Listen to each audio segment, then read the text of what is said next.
भक्तांच्या चरणारविंदी प्रथमतः नतमस्तक होतो आणि आपल्या चिंतन सेवेला प्रारंभ करतो. चलता छोटीशी विनंती करतो.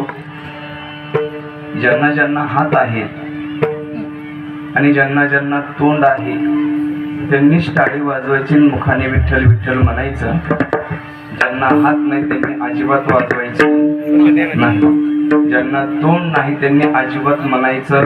म्हणजे जे म्हणत नाही त्यांना तोंड नाही असं म्हणायला काय अडचण, आणि जे टाळी वाजवत नाही त्यांना हात नाही असं म्हणायला काय अडचण. बघू आता कोणाला तोंड आहे कोणाला हात. विठ्ठल विठ्ठल